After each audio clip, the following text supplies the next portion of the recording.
Hello friends, welcome to Kavita Samayalarai. இன்னைக்கு நம்ம பார்க்க போற ஸ்பெஷல் ரெசிபி நல்ல சுவையான கேப்சிகம் ரைஸ், குடைமிளகாய் சாதம். டக்குன்னு ஒரு 10 நிமிஷத்துல பண்ணிடலாம். டீடைலா நமக்கு குழம்பு ரசம் பொரியல்னு செய்ய டைம் இல்லாதப்ப குயிக்கா ஒரு வெரைட்டி ரைஸ் செஞ்சா ரொம்ப ஒரு கம்ஃபர்ட்டபிளான ஒரு மீலா இருக்கும். ஸோ இன்னைக்கு அருமையான கேப்சிகம் ரைஸ் ரெசிபியை பார்க்கலாங்க. இது நல்ல ஒரு சுவையான லஞ்ச் பாக்ஸ் ரெசிபியும் கொடுங்க. லஞ்ச் பாக்ஸுக்கு நம்ம டக்குன்னு செஞ்சு எடுத்துட்டு போகலாம். ரொம்ப நல்ல டேஸ்ட்டாக இருக்கும். கண்டிப்பாக ஹெல்த்தியானதும் கூட. கேப்சிகம் ஒரு அருமையான வெஜிடபிள், நிறைய ஆன்டி ஆக்சிடென்ட்ஸ் இருக்குது. அடிக்கடி சாப்பிட்றது ரொம்ப நல்லது. அதுவும் கேப்சிகம்க்கு ஒரு தனிப்பட்ட ஒரு ஃப்ளேவர் இருக்குது.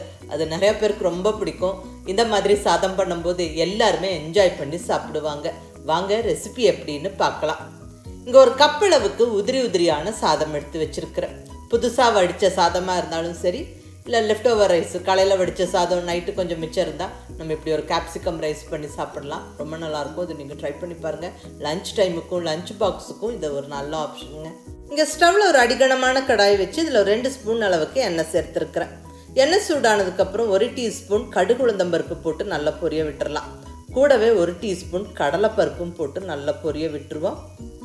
இந்த கடுகு உளுந்தம்பருப்பு கடலைப்பருப்புலாம் நல்லா பொரிஞ்சதுக்கப்புறம் இப்போ இதில் 1 டீஸ்பூன் அளவுக்கு பொடியாக நறுக்குன இஞ்சி, நல்லா இஞ்சியை பொடியாக நறுக்கி சேர்த்துக்கங்க. அடுத்ததாக இதில் ஒரு கொத்து ஃப்ரெஷ்ஷான கருவேப்பிலையை உருவி போட்டுருவோம். கூடவே ஒரே ஒரு பச்சை மிளகாவை ஸ்ப்ளிட் பண்ணி சேர்த்துருவோம். இதெல்லாம் நல்லா பொரிஞ்சு வரட்டும். இப்போ இதில் வறுத்த வேர்க்கடலை 1 டேபிள் ஸ்பூன், கூடவே முந்திரி பருப்பு 1 டேபிள் ஸ்பூன் சேர்த்துருவோம். இந்த மாதிரி வெரைட்டி ரைஸஸ் எல்லாம் செய்யும்போது இந்த வேர்க்கடலை முந்திரி பருப்பெல்லாம் சேர்த்துக்கிட்டால் சாப்பிட்றப்ப நல்லா இன்ட்ரெஸ்டிங்காக இருக்கும், க்ரன்ச்சியாக இருக்கும், நல்ல ஒரு ஸ்பெஷல் ஃப்ளேவர் கொடுக்கும். அடுத்ததாக ஒரு பெரிய வெங்காயத்தை சன்னமாக நீளமாக கட் பண்ணி சேர்த்துருவோம். பெரிய வெங்காயம் கொஞ்சம் கலர் மாறுற வரைக்கும் வதக்கி விட்டுருவோம்.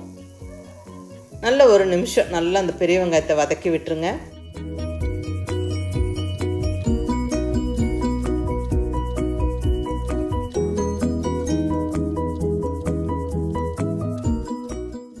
வெங்காயம் நல்லா இந்த அளவுக்கு வதங்கினதுக்கப்புறம் இப்போ கட் பண்ணி ரெடியாக வச்சுருக்கிற ஒரு குடைமிளகாயை சேர்த்தாச்சு. ஒரு பெரிய சைஸ் கேப்சிகம் நல்லா கொஞ்சம் சன்னமாக நீளமாக கட் பண்ணியாச்சுங்க. குடைமிளகாயை குயிக்காக வதக்கி எடுத்துக்கணும். அதிக நேரம் வதக்கி வேக விடக்கூடாது. ஸோ குயிக்காக வதங்கி வர்றதுக்கு நம்ம இப்போ உப்பு சேர்த்துடலாங்க. 1 ஸ்பூன் அளவுக்கு உப்பு சேர்த்து விட்டு ஒரு ஃபியூ செகண்ட்ஸ் கலந்து விட்டுட்டு இந்த பாத்திரத்துக்கான மூடி எடுத்து வச்சு விட்டுருவோம். ஒரே நிமிஷம் மட்டுமே வதங்கி வரட்டும். அதிகம் நேரம் வதக்க வேண்டாம். ஒரே நிமிஷம் மட்டும் வச்சுட்டு நம்ம ஓப்பன் பண்ணி எடுத்துடணும். இப்போ 1 நிமிஷம் கழித்து ஓப்பன் பண்ணுறேன். பர்ஃபெக்டாக அந்த வெங்காயமும் குடைமிளகாயும் வெந்திருக்கு. அதாவது கொஞ்சம் வதங்கி இருக்கு, க்ரன்ச்சியாகவே இருக்குது. ரொம்ப வெந்து சொதன்னு போகலை. ஸோ இந்த மாதிரி தாங்க வதக்கணும். அதிகமாக வேக விடக்கூடாது. அப்போ தான் வாசனையும் டேஸ்ட்டும் நல்லாயிருக்கும். இப்போ இதில் ஒரு 2 டேபிள் ஸ்பூன் அளவுக்கு துருவின தேங்காய் சேர்த்துக்கிறேன். இது இந்த சாதத்தோட டேஸ்ட்டை என்ஹான்ஸ் பண்ணும்.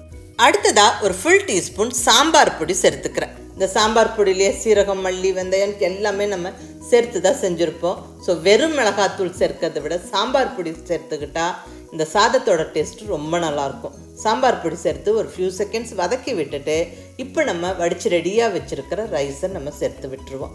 வெரைட்டி ரைஸஸ் கிளறும் போது கண்டிப்பாக சாதம் உதிரியாக தாங்க இருக்கணும். அப்போ தான் நம்ம சூடாக அப்படியே கிளறும் போது குழையாமல் உடையாமல் பர்ஃபெக்டாக இருக்கும்.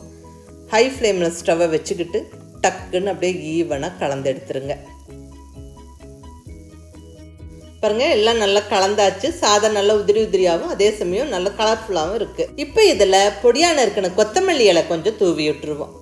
ஃபைனலாக கொஞ்சமாக 1 டீஸ்பூன் அளவுக்கு எலுமிச்சை சாறு.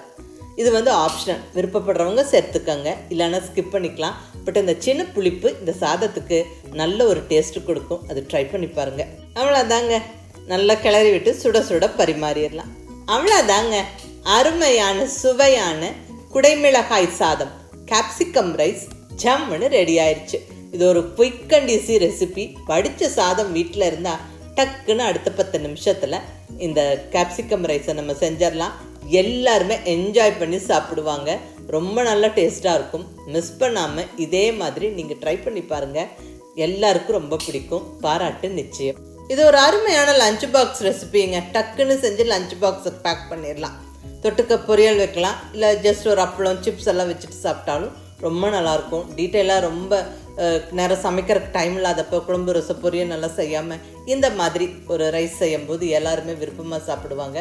ஸோ மிஸ் பண்ணாமல் ட்ரை பண்ணி பார்த்துட்டு எப்படி இருந்ததுன்னு உங்கள் ஃபீட்பேக் சொல்லுங்கள். பிடிச்சிருந்தா லைக் பண்ணி ஷேர் பண்ணி கமெண்ட் பண்ணுங்கள். கவிதா சமையலறை சப்ஸ்கிரைப் பண்ணி என்னுடைய மற்ற ரெசிபிஸும் வீடியோஸும் பாருங்கள். தேங்க்யூ.